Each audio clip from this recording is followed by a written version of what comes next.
কানপুরে বৃষ্টির আশঙ্কা ছিল আগে থেকেই।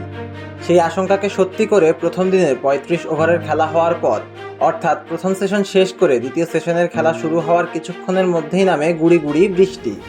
পরবর্তীতে সেই বৃষ্টি রূপ নেয় ভারী বর্ষণে। ফলে বাংলাদেশের স্কোর যখন ৩ উইকেট হারিয়ে ১০৭, সেই সময় পরিত্যক্ত ঘোষণা করা হয় প্রথম দিনের বাকি অংশের খেলা। এর পরের দুদিন খেলা আর মাঠে গড়ানো সম্ভব হয়নি। টেস্টের দ্বিতীয় দিন পুরোপুরি ভেসে যায় বৃষ্টিতে, আর তৃতীয় দিন বৃষ্টি হয়নি, তবে আগের দুদিনের বৃষ্টির প্রভাবে আউটফিল্ড ছিল ভেজা। অনেক চেষ্টা করেও মাঠ শুকিয়ে খেলার উপযোগী করা যায়নি, যে কারণে পরিত্যক্ত হয় তৃতীয় দিনের খেলাও। আর এরপরই প্রশ্ন ওঠে কানপুরের গ্রিন পার্কের ড্রেনেজ ব্যবস্থা নিয়ে। সমালোচনার মুখে পড়ে ভারতীয় ক্রিকেটের সর্বোচ্চ নিয়ন্ত্রক সংস্থা বিসিসিআই।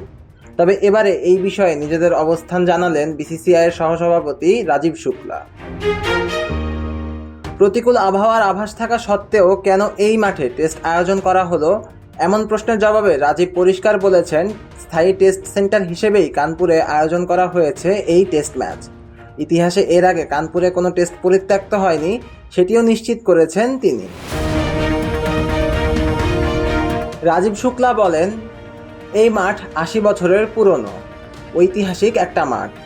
এটা স্থায়ী টেস্ট সেন্টার। আসল ৫টি পার্মানেন্ট টেস্ট সেন্টার হলো কলকাতা, চেন্নাই, দিল্লি, ব্রেবোর্ন, মুম্বাই এবং কানপুর। এখানেই টেস্ট হওয়ার কথা। এবারই প্রথম এত বৃষ্টি হলো যে আমরা ২ দিন খেলা আয়োজন করতে পারিনি। ইতিহাস বলছে এখানে কোনো ম্যাচ পরিত্যক্ত হয়নি।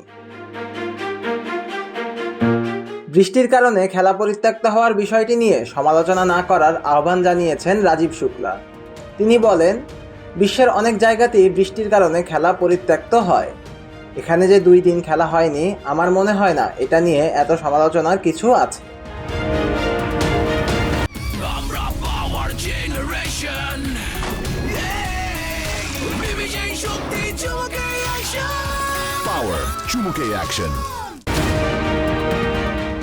তবে এই মাঠে বৃষ্টির পানি নিষ্কাশনের জন্য যে আধুনিক ড্রেনেজ ব্যবস্থা নেই, তা স্বীকার করেছেন বিসিসিআই সহসভাপতি। এই ব্যাপার থেকে পরিত্রাণের জন্য উত্তরপ্রদেশ ক্রিকেট অ্যাসোসিয়েশনের সঙ্গে আলোচনার কথা বলেছেন রাজীব শুক্লা। তিনি বলেন, এই মাঠ যখন বানানো হয়েছে তখন তো এত প্রযুক্তি ছিল না। লখনৌ স্টেডিয়াম সম্প্রতি বানানো, ওখানে প্রযুক্তির ব্যবহার হয়েছে।